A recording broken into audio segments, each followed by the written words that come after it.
Camp Nou স্টেডিয়ামের সংস্কার কাজের পর আজ ছিল এফসি বার্সেলোনা এবং তাদের ভক্তদের জন্য একটি খুবই আনন্দের এবং ঐতিহাসিক দিন। দীর্ঘ বিরতির পর অবশেষে বার্সেলোনা দল তাদের প্রিয় মাঠে ফিরল। প্রায় 23,000 ভক্ত এই উন্মুক্ত অনুশীলন দেখতে এসেছিলেন। কোচ হ্যান্সি ফ্লিকের খেলোয়াড়রা যখন নতুন সাজানো মাঠে নামলেন, তখন পুরো স্টেডিয়ামে উত্তেজনা আর পুরনো দিনের স্মৃতি ভিড় করে আসে। গেট খোলার পর থেকেই পরিবেশ ছিল উৎসবমুখর। যদিও স্টেডিয়ামকে আধুনিক করা হয়েছে, তবুও এর পুরনো সৌন্দর্য বজায় ছিল। ভক্তদের চিয়ারিং পুরো মাঠে ছড়িয়ে পড়েছিল। সবার চেয়ে বেশি করতালি পেয়েছেন তরুণ তারকা লামিন ইয়ামাল, যিনি সব বয়সী বার্সা ভক্তদের মন জয় করে চলেছেন। দলের অনেক সদস্যের জন্য এই দিনটি ছিল বিশেষভাবে গুরুত্বপূর্ণ। বর্তমান স্কোয়াডের কিছু খেলোয়াড়, এমনকি কোচ হ্যান্সি ফ্লিকও কখনোই ক্যাম্প ন্যুর ভিতরে থাকার অভিজ্ঞতা অনুভব করেননি। আজই তিনি প্রথমবার এই ক্লাবের আসল বাড়িতে নেতৃত্ব দেওয়ার অনুভূতি পেলেন।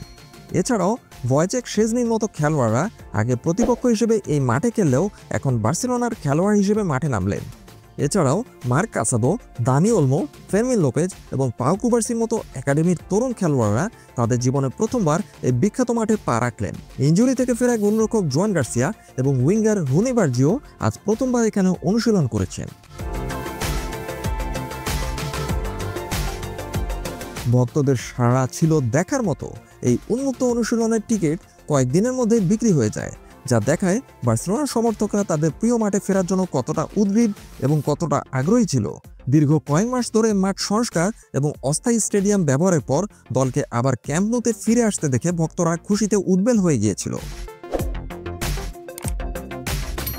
কোচ হ্যান্সি ফ্লিক এই অনুষ্ঠানটিকে একদিকে দলের মনোবল বাড়ানোর জন্য ব্যবহার করেছেন, অন্যদিকে এটি ছিল লা লিগায় সেল্টা ভিগোর বিপক্ষে আসন্ন ম্যাচের প্রস্তুতি। ফুটবল বিশেষজ্ঞরা মনে করছেন, পরিচিত মাঠে ফিরে আসার এই অভিজ্ঞতা দলের খেলার উপর ভালোই প্রভাব ফেলবে।